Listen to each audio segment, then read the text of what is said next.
It's always fun to see a new game drop on a vintage platform, whether computer or console, as so happens to be in this case.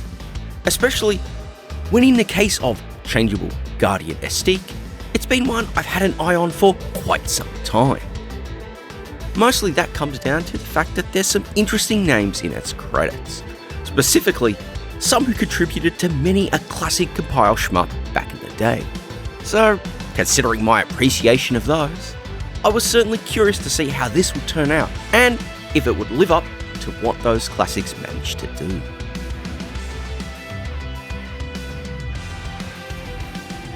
Like any shmup, the story here is pretty darn simple. It's 2413, and Earth has been invaded by space pirates who've happened to take over 5 major cities alongside the planet's economy. But help is at hand though. The folks of the distant world of Beetlejuice have sent reinforcements in the form of the Estique Mecha and its pilots, Mary and Kanan. Which is where you come in, taking charge of Estique on a mission to save the Earth. This mission takes place over 6 stages. The first 5 are those hotspots on Earth which have been conquered, before you take to the pirates' homeworld to put an end to it all on the final stage. Each has but one objective: fight your way through to the end and defeat the enemy boss to end the threat and clear things up before moving on to the next. Where Changeable Guardian Estique gets real interesting though is in its surrounding systems. As the name implies, the Estique can freely change between its 2 modes, fighter and robot, with a press of the A button. Obviously there's a difference to the hitbox, but you'll find a few other reasons to shift modes. Most importantly is shield management. Estique has but a single life, and a shield which can take several hits before it fails, leaving you at risk. Given time, it can recharge, though how long this will take depends on which mode you're currently in, with the period being far, far shorter when in robot mode over fighter mode. As for the second though, that's the weapons. Like many an NES game, Estique gives you a primary and secondary shot, regardless of what is equipped. Now, as for what can be equipped, well, there's one of 2 options available. Acquiring W tokens gives you the wide shot, a 3-shot blast, which gives you coverage in front and serves as your more offensive option. When engaging the secondary shot, this will increase the rate of fire and power of those shots for a few brief moments. Should you go for the B token, that will activate 2 orbiting bits, which float around Estique, and activating the secondary ability here speeds up their movement, whilst adding additional shots into the mix. But these features only apply when you're in fighter mode. Should you shift into robot mode and use your secondary shot, instead you activate a power punch that creates an energy wave, which does pass through multiple enemies. It's a handy way to get a little assistance and a few extra bonus points. There's also the nice spurt of invulnerability which you get when triggering one, regardless of which mode you're in. Now you only have a limited number of uses for these, though they can be replenished by collecting a pickup. And that just so leads you to something else with Estique that I really love from a design angle. Should you max out the number of secondary shots available, collecting a pickup will automatically trigger it instead. On top of that, there's a few other touches that I feel really add to the fairness on offer. Firstly, reaching a milestone of 80,000 points, or every 80,000 points in fact, another pickup will drop, and collecting this will replenish a good amount of shield energy and some secondary weapon shots. Estique also offers unlimited continues, which go alongside its multiple difficulty levels, and some might find this cheating.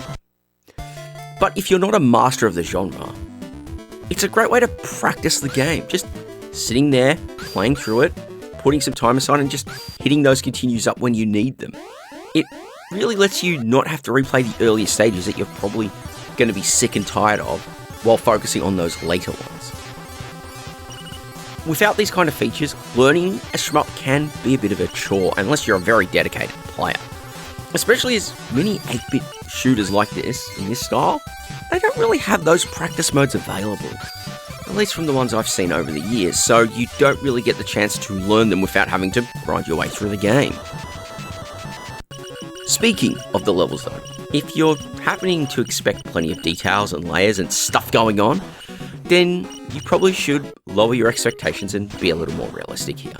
Most of the stages are set in the open air, though there are a few memorable segments which do involve ground obstacles, whether it's the platforms in the New York stage's opening, or the machine interiors leading into the back half of that final stage. There's plenty of tight movement, and yeah, you're going to have to take advantage of its speed control, which you access with the select key, to avoid taking damage, though that really only applies if you're in fighter mode. Hitting an obstacle when in robot mode, one of these environmental obstacles, your shields will not be impacted by it, so it's another reason to keep shifting modes. Visually, I'm pretty impressed at how the NES's palette is used here. I know some aren't really a fan of it, but each stage offers a distinct visual identity as you move through them. I think the only blemish on this for me is that there's a part of the New York stage which has a sort of vibrant orange sky that has the potential to clash with some of the enemies if you're on a lower quality video setup. But the only other part of the design here that I do feel is a little bit of a letdown is the end of stage bosses. Each happens to feature a similar setup, an enemy that takes up most of the screen and deploys a series of attacks. I'm really impressed by their size, but at the same time I wish they had a bit more movement to them, like you'd see in other games. Now, they do get more challenging as you progress, and that's a bit of a relief. And I really appreciated that the final boss did have multiple phases you needed to work through, and that offered plenty of challenge in mastery. And in fact, I spent a lot of time on my first run through using the continues to take that boss out. It was quite a trick to get to deal with. Now, before I close things up and come to a conclusion, there are a few caveats I need to add.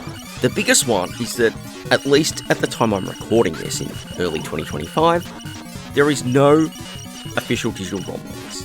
If you want to play Astique, you have to get the cartridge or nothing.